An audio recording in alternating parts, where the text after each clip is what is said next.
ቲፒኤልኤፍ በጣም የጠላው ሙዚቃ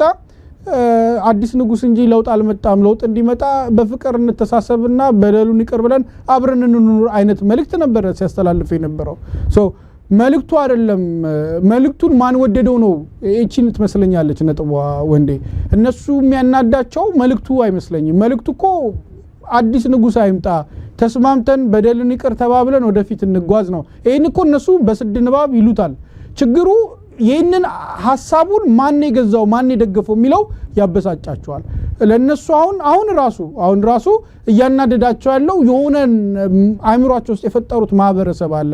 ቴዲ ይሄን ሙዚቃ ሲያወጣ ይሄንን የቴዲን ሙዚቃ የሚወድ የሚነቃቃ የሚቀሰቀስና አክቲቭ የሚሆን የሆነ ማህበረሰብ ክፍል አለ ብለው ያምናሉ ያንን ማህበረሰብ ነው የሚጠሉት not exactly ቴዲን አይደለም ስለዚህ ያን ማህበረሰብ ስለሚጠሉ ያ ማህበረሰብ ደግሞ ይሄንን ሙዚቃ ይወዳል ብሎ ስለሚያምኑ ያንን አካለው እነሱ መቅጣትና መምታት የሚፈልጉት ተደጋጋሚ ከኢሃዴግ ጀምሮ በዚህ ሙዚቀኛ ላይ ለህዝብ ወገንተኛነቱን ተከትሎ የመጣበት በደል ግን የበደል ጉዳይ ስለሆነ ሰባዊ መብት ጉዳይ ስለሆነ እንድናነሳው አስገደደን ስለዚህ አንድ አርቲስት ቲቪ ላይ የከለከሉት መግለጫ በበርካታ ሚዲያዎች መነጋገሪያ እንዲሆን አደረጉትና እኔ ውለታ ውለውለታል እንደውም ጥሩ መግለጫ ሆነው ይሄ ነው በያስባለውና ያውኑ የብልጽግና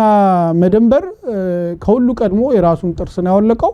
ለዘፋኙና ለአድናቂዎቹ ግን ውለታ ነው የዋሉላቸው እንደውም አሁን ሰው በከፍተኛ ጉጉት ሐሙስን እንዲጠብቅ አድርገውታል ብዬ አስባለሁና አይ ቲንክ ውለታ ነው የዋሉለት